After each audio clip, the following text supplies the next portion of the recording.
Ano ginagawa niyo? Ano yan? Ano yan? Camera? Saan mo nakuha? Ay, hindi yan dyan. Hindi yan dyan nakalagay, anak. Iba yan eh. Iba presyo niyan. Babalik mo na. Iba presyo niyan. Wala dyan yan eh. Pang mga ano yan na matatanda eh. Mga gamit na matatanda ma. Hi mama, kamusta? Nilalamig.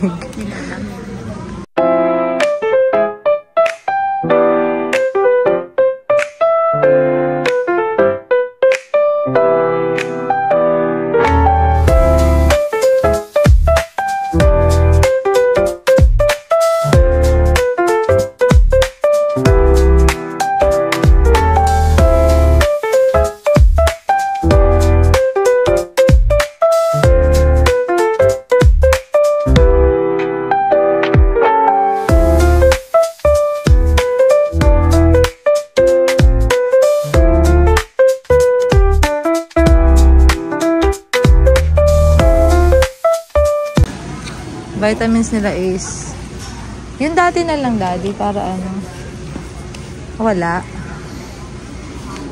sige kung ano na lang dyan eto 10 eto Band-Aid gulo ng hair niya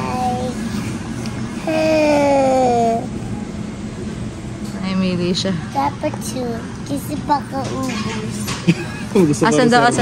Dapat daw 2 kasi daw baka 1 lang. Sige na. I'll let you choose 1. Sige na. Tiga may mga Band-Aid ma. Ang cute. Ayun. Yung mga design. Pag nagka-wound daw siya. Ano? Oh, choose ka na 1. Pili ka. Oh, ito na ang nagwagi si Elsa. Huwag kang magpapasugat ha, para dyan ha. Charot. 697. Magkano to? 2.18. 697. Tingin. Anti-stress. Oh, sana all anti-stress. Anti-stress po. Anti-stress daw niya. Ito oh. Ito oh, para kay mama oh. 5 na lang from 20. Pang-init, pang-painit. Leggings. Ito guys, oh, naka-sale. Bigay ko sa mga pamangkin ko. Ito, 1 na lang oh. 1 na lang oh. Pwede na yan. 335. You pay. Save. Oh, pwede na to. Toothpaste. 12.97. Para sila magkapatid lang.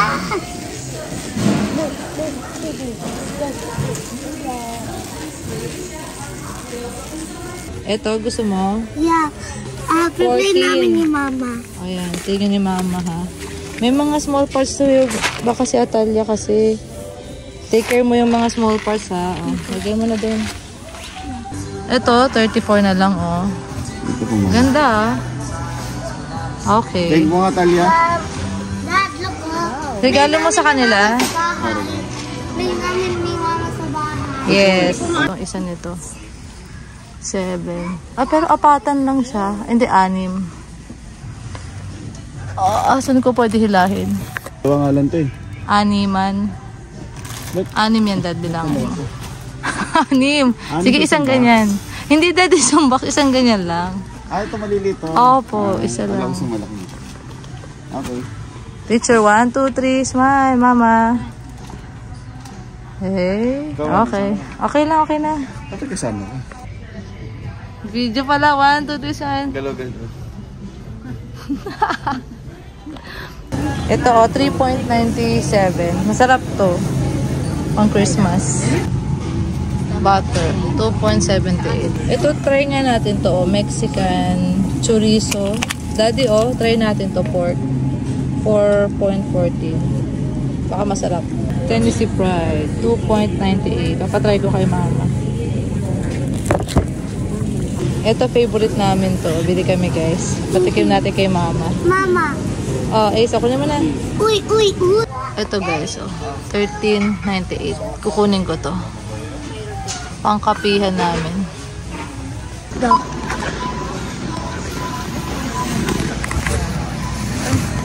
Wala. Oo. Daming dinamis. Ay, pwede na natin talaga.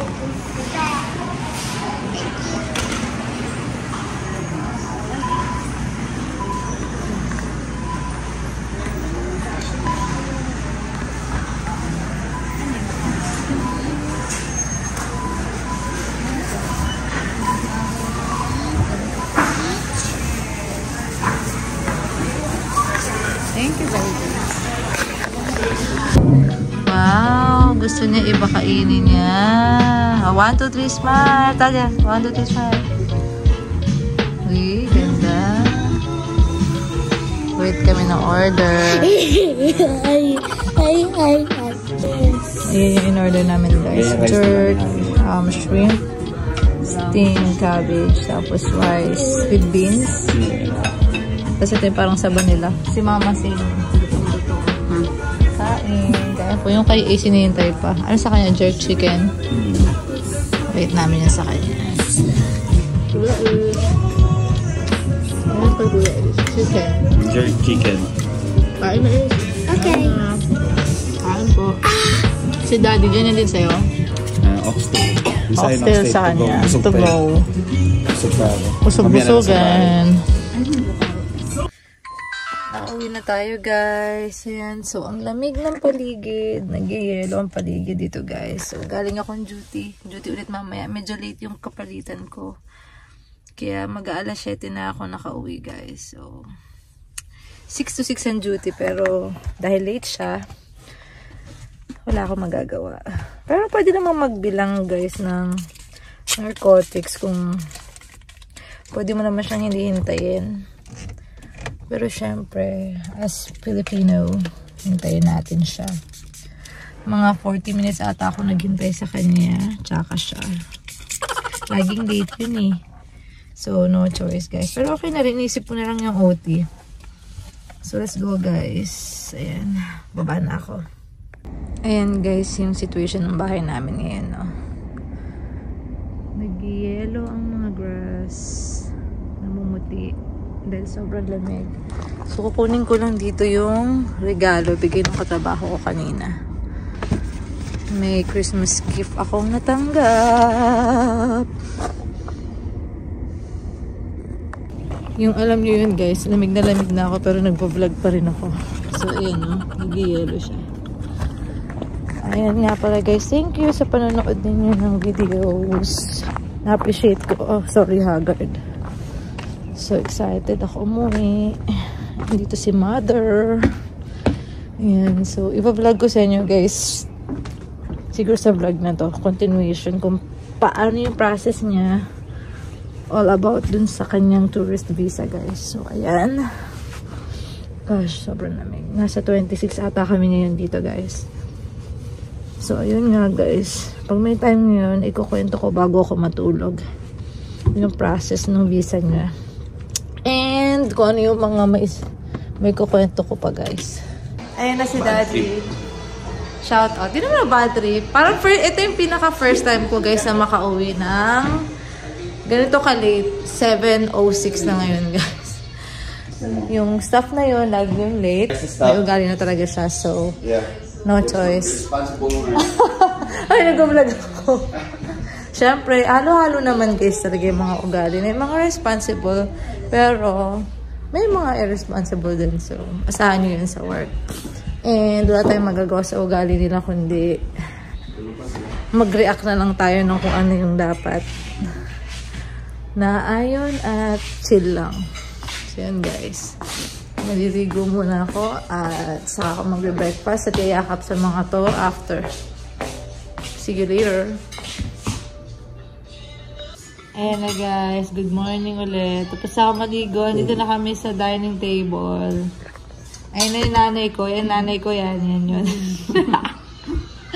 Ayan yung nanay ko, nakain daw guys, haming ulam luto ni Daddy. Ano ba, may mga nagtatanong dun sa latest vlog yung nasa dumating siya galing Philippines. ayun, umpisa natin, isa-isay natin guys. Kung sakaling makatulong itong vlog na to sa inyo guys, sa mga future na magdadala ng parents. Sorry, yung oily ko. Naglagay kasi ako ng oil sa face para hindi dry kasi malamig ngayon. Ah, ganun ba yun? Oo, wala di ba dry? Paglagay nga rin ako. Ay, si Daddy Epal.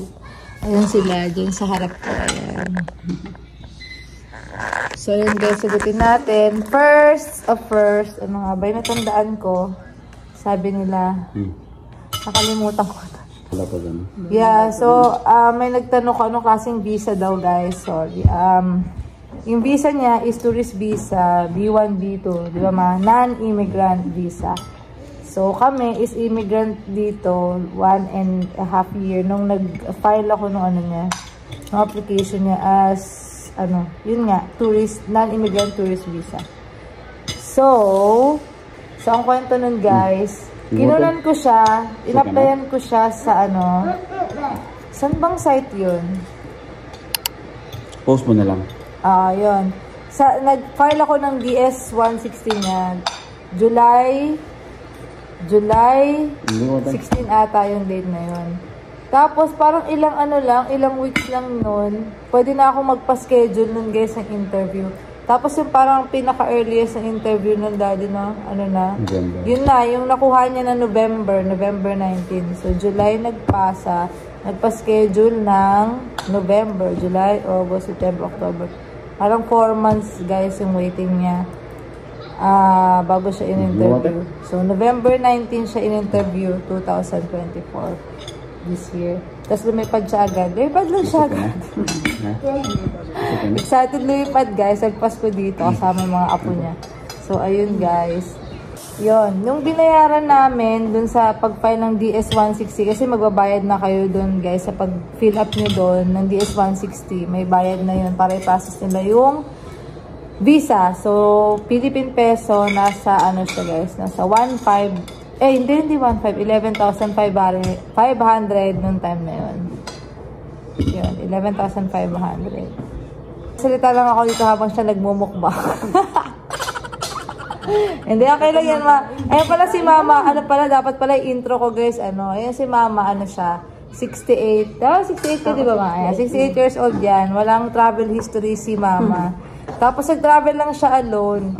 So yun nga guys, si mama lang nag-travel. So mag-isa lang siya. So yun guys, yung background niya is no travel history and unemployed din yun si mama. Tapos sa separate vlog ko na lang din ko yung mga tinanong sa kanya guys. So ayun, ano masabi mo ma? Yan. Ano ba? Try kayo Nung last pa. Lakas ng loob kasi ito mahadel. Joke lang. Lakas ng loob yun guys. Lalakasan lang din yung loob niya. Tsaka ang narinig ko naman, pag matanda, hindi naman sila masyadong mahigpit. Diba daddy, no?